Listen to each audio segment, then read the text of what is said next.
प्रवचन के प्रारंभ से पहले एक बार 500 सालों का जयकारा लगाते हैं। लोग बिल्कुल ही आज थोड़ा सा आप लोग आगे आ जाइए। श्री गोपाल कृष्ण महाराज की जय, श्री दत्तात्रेय महाराज की जय, श्री चक्रपाणि महाराज की जय, श्री गोविंद प्रभु महाराज की जय, सर्वत्र श्री चक्रधर स्वामी की जय, स्वामी गुरुका जय जयकार।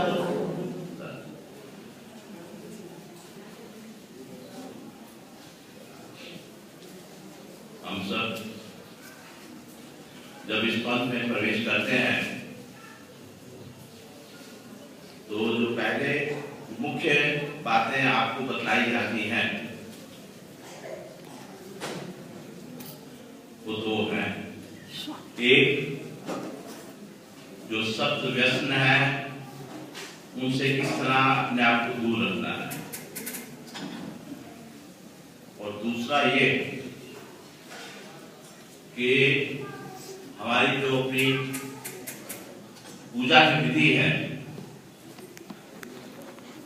उस पूजा की विधि को किस तरीके से योग्य रूप में हमने उसकी पालना करनी है। तो दो मुख्य बातें हर जय कृष्ण के लिए जब वो नाम लेता है, पहली स्थिति हमारी कौन सी होती है? जब हम इस धर्म के, इस ज्ञान धर्म के अनुकूल हो जाते हैं, हमें पता लगता है कहीं से इस धर्म के विषय में हमारे संबंधियों से, हमारे मित्रों से, आए से तो पता लगता है जय कृष्ण धर्म का, तो हमारे मन के भीतर कोई अनुकूलता आ जाती है। अनुकूलता ने का मतलब है कि वो जो बात हमको अपने धर्म की समझा रहा है, गीता पवित्र शास्त्र से जुड़ी हुई या अपने पूजा से जुड़ी हुई, तो हमारे मन हम अनुकूल होकर सुनते हैं। कई चीजें जो हमको पसंद नहीं आती ना, पहले दिन क्या करते हैं, आप मेरा उधर ध्यान नहीं है, आप क्यों अपनी पूजा के बारे में, अपने नामों के बारे में, अपने स्थानों के बारे में बताते हैं। तो पहली चीज जो हमको अपने इस धर्म के साथ जुड़ती है वो है हमारे मन में अनुकूलता का। वो अनुकूलता ताउम्र बनी रहनी चाहिए, अर्थात हमारी जो स्वाभाविक प्रवृत्ति है, जो हमारी स्वाभाविक सोच है, वो इसी मार्ग के प्रति बनी रहे।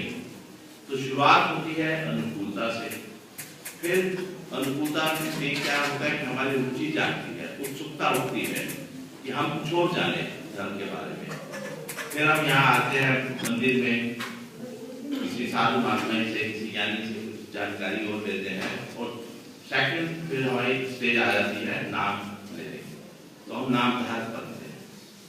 तो पहली अनुकूल होना, उससे मन में उत्सुकता, जिज्ञासा, रुचि का जागना, और फिर हम कहते हैं मैं नाम दूंगा। अब मेरे मन में इच्छा जाग उठी है कि मैं नाम दूंगा, तो नाम जब लिया जाता है तो उस समय दो मुख्य बातों के ऊपर जो नाम देते हैं महात्मा जी, वो आपको बताते हैं कि एक, अपने आप कैसे सप्त व्यसनों से परे रखता है, और दूसरा जो हमारी पूजा की विधि है वो पूजा कैसे करती है। तो दिन में 3 समय, मुख्यतः 2 समय तो पूजा आपको करनी ही करनी है, एक प्रातःकाल और एक सायंकाल के समय। तो हर जय कृष्ण का एक पहला कर्तव्य है कि वो पूजा सुबह और शाम को करे। ये तो पहली चीज है, मतलब हम जय कृष्ण धर्म में प्रवेश करते हैं, पहला हमारा काम यही है कि हमको पूजा के विषय में ज्ञान होना चाहिए। और पूजा जो है हमारे पास महात्मा जो आपको नाम देंगे, आपको विशेष जो मूर्ति देंगे, तो उसका नमन करना वो हमारा पहला कर्तव्य है। और ये जो नमन करना है ये विधि पूर्वक करना है। हर कार्य करने में 2 चीजें मुख्य होती हैं, एक श्रद्धा भाव का होना और दूसरा मन के भीतर, दूसरा विधि पूर्वक कार्य करना। स्वामी जी ने कहा कि जो भी कार्य आपने करना है उसमें 3 बातों का होना आवश्यक होता है। उसमें हमको सुख शांति मिले,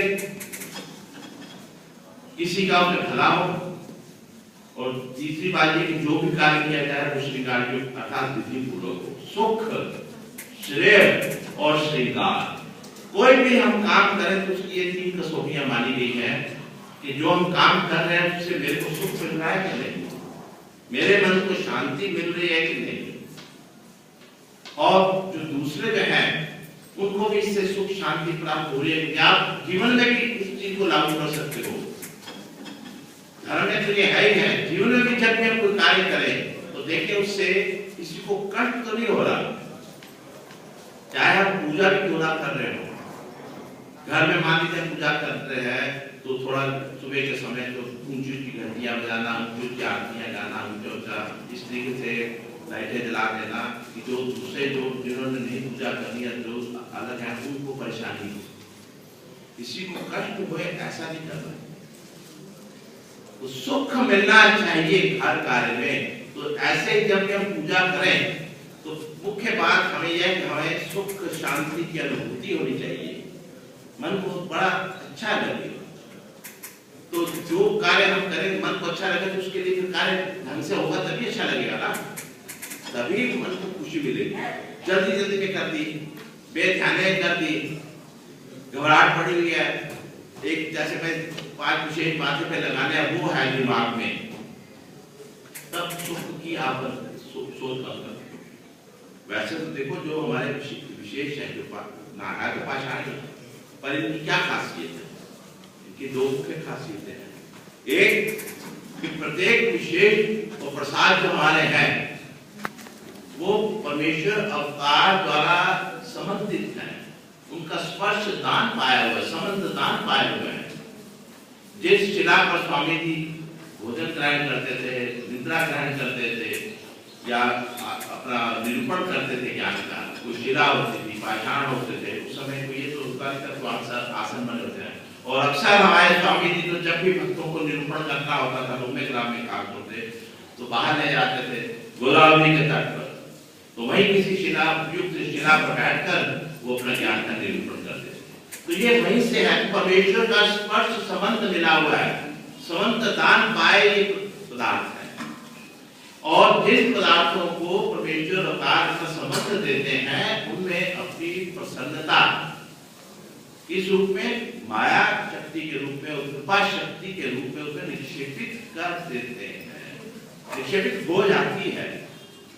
जहां पर परमेश्वर ने अपनी प्रसन्नता छोड़ी तो समझिए कि परमेश्वर की प्रसन्नता कार्य कहां के माध्यम से करती है, माया के माध्यम से या कृपा के माध्यम से।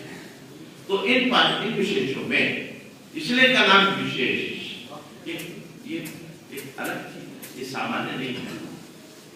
हम अभी देखिए डोमेला में जाते हैं, तीर्थ स्थानों पे जाते हैं, पर्यटन जाते हैं, जो भी हमारे स्थान है, तो हम हर जगह तो नहीं माथा टेकते जाते हैं। डोमेला में एक हमें खास स्थान बने हुए हैं,